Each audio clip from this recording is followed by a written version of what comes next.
जय हिंद दोस्तों। नमस्कार दोस्तों। आज हमारे भारत देश में बड़ा ही अजब सा चलन चल गया है।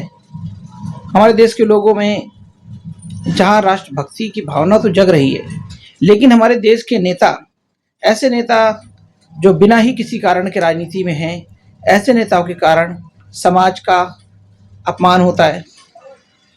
अब तक तो देखा जा रहा था कि देश में जो नेता थे ऊट पटांग बातों के द्वारा किसी न किसी मुद्दे पे देश की जनता को कहते रहते थे, कभी जात के आधार पर, कभी धर्म के आधार पर सुना था। पर अब समझने वाली बात है, बीजेपी के समर्थक दल संजय निषाद जो कि मंत्री हैं, उन्होंने बलिया जैसे शहर को गलत शब्दों से टिप्पणी कर दिया।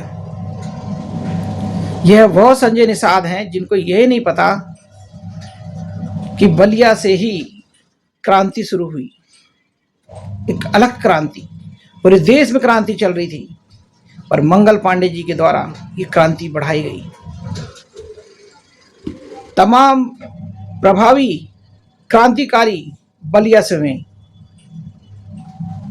बलिया को ऐसे ही नहीं अंग्रेजों ने बागी बलिया कह दिया था, क्योंकि इन्होंने बगावत छेड़ दी थी, अंग्रेजों की गुलामी स्वीकार नहीं करी।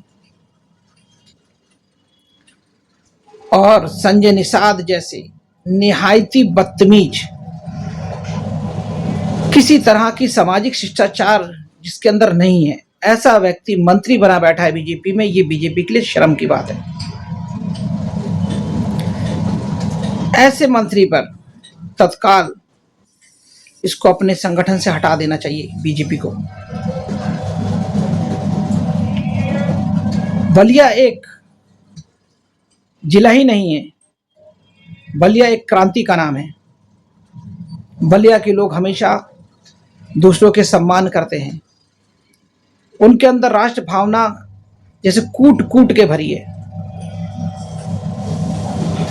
और ऐसे बलिया को जब आप कहते हैं कि यह बलिया के लोग, वो शब्द मैं कहना नहीं चाहूंगा, आप सबको पता है कि उन्होंने क्या कहा है।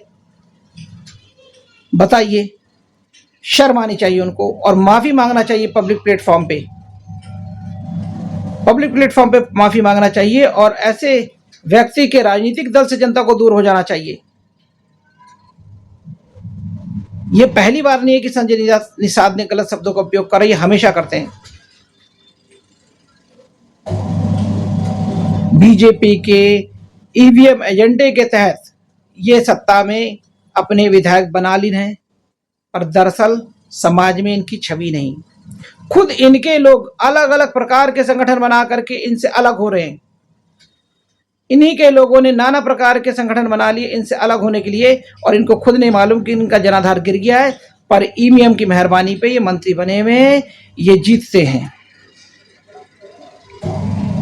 संजय निषाद को बलिया के सभी नागरिकों से माफी मांगना चाहिए। सिर्फ बलिया नहीं, पूरे उत्तर प्रदेश से, और उत्तर प्रदेश से नहीं पूरे भारत से, कि किसी भी तरह का क्षेत्र भेद, नस्ल भेद और किसी भी राज्य का भेद अगर कोई करता है तो वो किसी भी मंत्री पद पर रहने के काबिल नहीं है।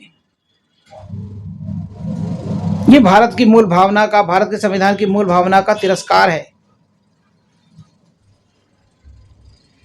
इसके लिए संजय निषाद को माफी मांगनी पड़ेगी, और जब तक माफी नहीं मांगेंगे देश में ये क्रांति चलती रहेगी।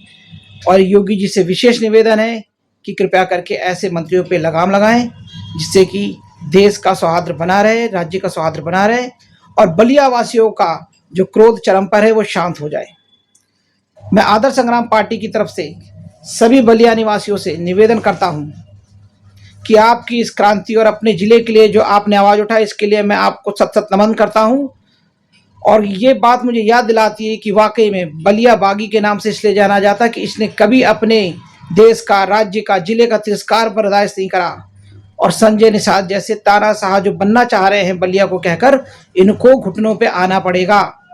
आदर्श संग्राम पार्टी आपके साथ है, सभी बलिया निवासियों के साथ है और हमेशा से रहेगी। जय हिंद, वंदे मातरम। मैं आपका साथी गौतम भारती।